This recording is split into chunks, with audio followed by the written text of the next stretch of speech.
మహబూబ్ నగర్ జిల్లా దేవరకద్ర మండలం కోయిల్ సాగర్ ప్రాజెక్టు ఎడమ కాలువ నుండి 60, కుడి కాలువ నుండి 100 క్యూసెక్కుల సాగునీటిని విడుదల చేసిన దేవరకద్ర ఎమ్మెల్యే మధుసూదన్ రెడ్డి, నారాయణపేట ఎమ్మెల్యే పర్ణికారెడ్డి అనంతరం మీడియాతో మాట్లాడుతూ గత ప్రభుత్వంలో ఆయకట్ట రైతులు నీటి విడుదల కోసం కలెక్టర్ ఆఫీస్ చుట్టూ తిరిగేవారు. నేడు ప్రజా ప్రభుత్వంలో రైతులు ఇబ్బందులు పడకూడదని కోయిల్ సాగర్ ప్రాజెక్టు నుండి కాలువల ద్వారా నీటిని విడుదల చేశామన్నారు. కాంగ్రెస్ పార్టీ రైతులకు ఇచ్చిన రుణమాఫీ హామీని మొదటి విడత ₹1,00,000 వరకు మాఫీ చేయడం జరిగిందని, రెండో విడత ఈ నెల చివరి వరకు రుణమాఫీ చేయడం జరుగుతుందన్నారు. ముఖ్యమంత్రి రేవంత్ రెడ్డి రైతులకు పెద్దపీట వేస్తూ బడ్జెట్ కేటాయించారు. కోయిల్ సాగర్ ప్రాజెక్టు నుండి గ్రావిటీ కెనాల్ గద్దెగూడెం, వెంకటాయపల్లి మీదుగా హాజిలాపూర్ వరకు కెనాల్ పనులు పూర్తి చేశామని, త్వరలోనే నీటిని విడుదల చేయడం జరుగుతుందన్నారు.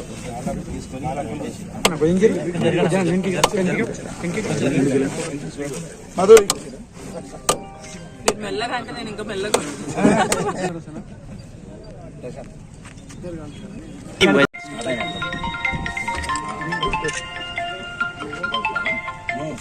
ఫోన్ ది బాబు, కొంచెం ఫోన్ ది.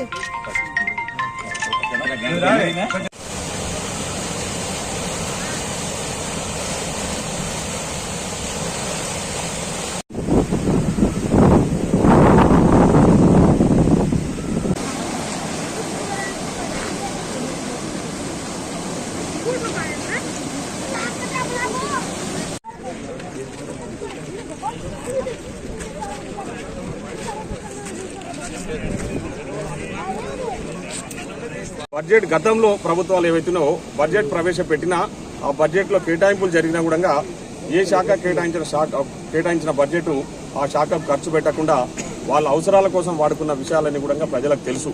ఈరోజు అంకెలే గారేడిగా కాకుండా వాస్తవాలకు దగ్గరగా, అంటే అన్ని మేధావులతో చర్చించి ఏ రంగానికి బడ్జెట్ కేటాయిస్తే బాగుంటుందని ఆలోచన చేసి ఆ విధంగా ప్రజాభిప్రాయం తీసుకొని మేము కేటాయింపు ఈరోజు బడ్జెట్ ప్రవేశపెట్టడం జరిగింది.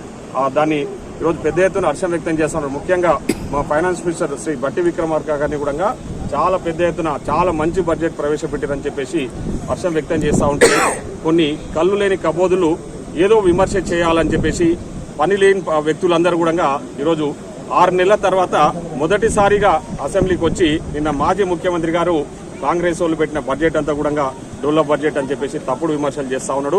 ఏదో మేము చీల్చి చెండాడతాము ప్రభుత్వం అని చెప్పేసి ఏదో ఉదర డైలాగులు కొట్టడానికి మాత్రమే నేను అసెంబ్లీకి వచ్చినట్టు కనిపిస్తా ఉంది. మీరు చీల్చి చెండాడని పక్కకు పెడితే మీరు చేసిన అరాచకాలు అక్రమాలు ఒక్కొక్కటిగా బయటకు వస్తా ఉన్నాయి. ఆ అరాచకాల అక్రమాల వల్ల మిమ్మల్ని ప్రజలు చీల్చి చెండాడి ఆల్రెడీ ఇంట్లో కూర్చోబెట్టారు. ఇక ముందు అసలు డైలాగులు కొడితే ప్రజలు మిమ్మల్ని రోడ్లలో కూడా తిరిగనిచ్చే పరిస్థితి ఉండదని చెప్పేసి ఈ సందర్భంగా తెలియజేస్తా ఉన్నాం.